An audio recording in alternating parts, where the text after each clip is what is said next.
हिंदू धर्म के हर माह में 2 एकादशी यानी साल में कुल 24 एकादशी के व्रत आते हैं। प्रत्येक एकादशी का अपना एक विशेष महत्व होता है।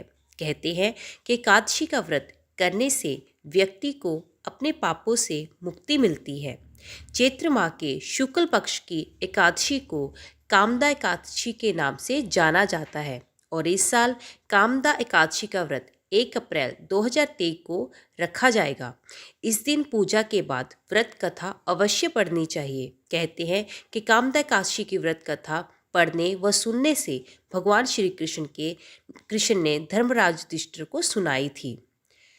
तो भक्तों, आज हम कामदा एकादशी व्रत कथा इस वीडियो के ज़रिए जानेंगे। अगर आप इस कथा को पढ़ नहीं सकते हैं तो इसको सुनने मात्र से भी आपकी हर इच्छा पूर्ण होगी। तो उससे पहले अगर आप इस चैनल पे नए हैं तो इस चैनल को सब्सक्राइब कर बेल आइकन ज़रूर दबा दें, जिससे कि आने वाली वीडियोस की नोटिफिकेशन आपको मिल पाए।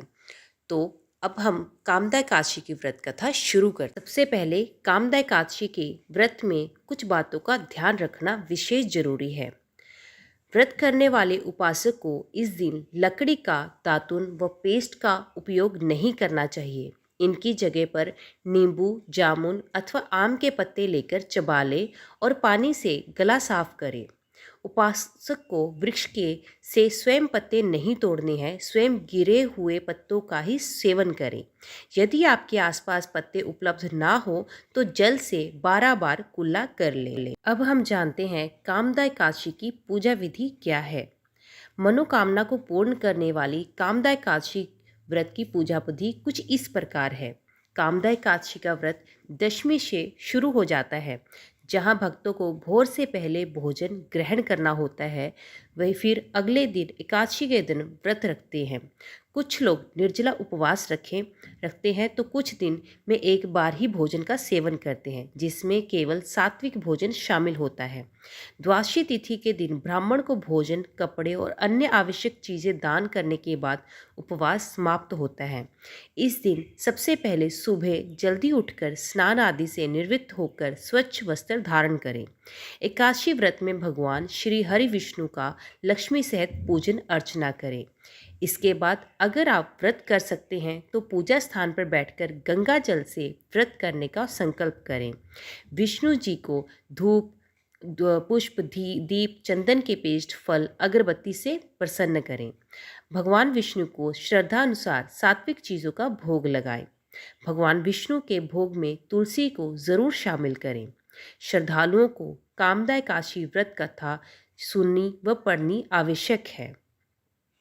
यथा संभव ओम नमो भगवते वासुदेवाय नमः का जाप जरूर करें। अंत में विष्णु जी की आरती करें। श्री हरि से क्षमा प्रार्थना करके प्रसाद सभी में बांट दें। इसके बाद जो प्रसाद बचा हो उसे ग्रहण कर लें। पूरा दिन व्रत करने के बाद शाम के समय भगवान विष्णु की पूजा व अर्चना करें। संभव हो तो रात्रि जागरण करें। इससे श्री हरि की असीम कृपा मिलती है। अगले दिन द्वादशी तिथि पर ब्राह्मण को यथासंभव दक्षिणा देकर पारण करें।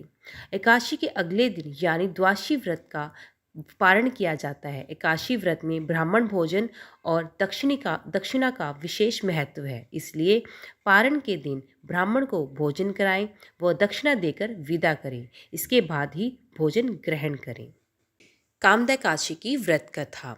ये कथा भोगीपुर नाम के एक नगर की है, जिसके राजा थे पुंडरीक। भोगीपुर नगर में अप्सरा, किन्नर तथा गंधर्व रहते थे। इसी नगर में अत्यंत वैभवशाली स्त्री पुरुष ललिता और ललित रहते थे। उन दोनों के बीच इतना स्नेह था कि वह कुछ देर के लिए भी एक दूसरे से अलग नहीं रह पाते थे। ललित राजा के दरबार में एक दिन गंधर्वों के साथ गान करने पहुंचा, लेकिन गाते गाते उसे ललिता की याद आ गई और उसका सुर बिगड़ गया। इस पर क्रोधित राजा पुंडरीक ने ललित को राक्षस बनने का श्राप दे दिया और उसी क्षण ललित विशालकाय राक्षस बन गया। उसका शरीर 8 योजन का हो गया।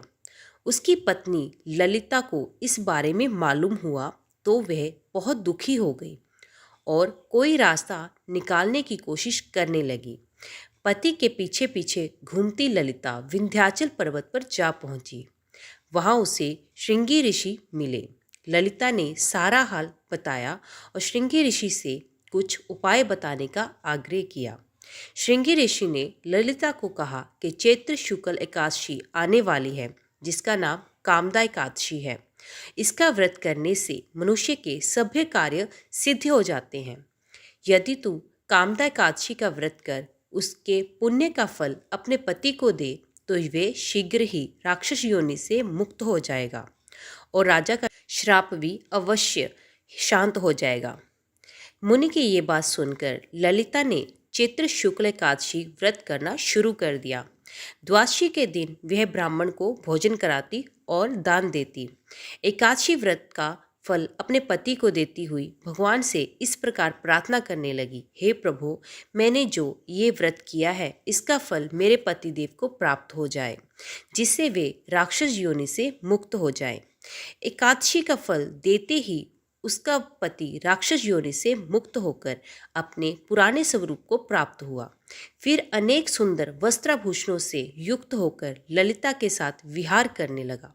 उसके पश्चात वे दोनों विमान में बैठकर स्वर्गलोक को चले गए।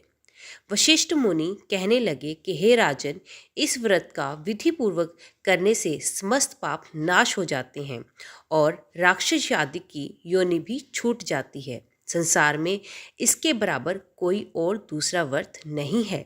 इसकी कथा पढ़ने या सुनने से वाजपेयी यज्ञ का फल प्राप्त होता है। तो भक्तों, यहाँ पर कामदा एकादशी व्रत कथा समाप्त होती है। तो आज की वीडियो में बस इतना ही। अगर आपको ये वीडियो कहीं भी अच्छी लगी हो तो वीडियो को लाइक कर कमेंट बॉक्स में अपने सुझाव ज़रूर दीजिएगा और सब्सक्राइब कर बेल आइकन ज़रूर दबाएं, जिससे आने वाली वीडियोस की नोटिफिकेशन आपको मिल सके। तो मिलते हैं एक अगली कहानी के साथ। तब तक के लिए देखते रहिए। जय मां कंजक।